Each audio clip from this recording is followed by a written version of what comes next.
It's a battle between the EPA and Max Spatig on whether the 3,069 containers on his property are hazardous waste. The EPA says enough of them are. EPA has determined that there needs to be a cleanup. We've completed the site investigation. We're in the process of figuring out how to accomplish that cleanup. But this stuff is not hazardous. I'm a prime example that I've been working with this stuff since 1985, and I've had absolutely no physical elements, not even a skin rash.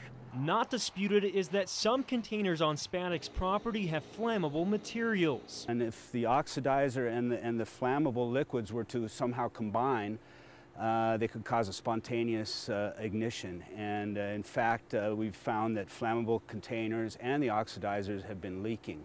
With so many containers with chemicals of all kinds, the EPA has been cautious about the situation. For nearly a week, they've been testing the chemicals and determining their combustible point. They just want to be a bunch of stormtroopers that come on here and because this is a crime scene, but they will not charge me.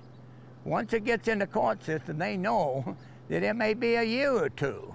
The EPA says they've stabilized the site, sorted the chemicals into various piles, and are figuring out how to quickly move into the cleanup phase. They are sending in a well sample, but don't anticipate toxins to be found there. In the meantime, the Madison County Sheriff's Office continues to keep Spatig's property under 24-hour surveillance. We've had concerns from cases in the past that the property owners removed stuff off of the property before it's been either tested or been allowed to move, and also at this point it's still considered a crime scene. We came out here originally because it was considered a junkyard or in that status on a planning and zoning ordinance. Spatig had more than 30 vehicles on the property and has only been living here for a month. Stephen Pope, Channel 3 Eyewitness News.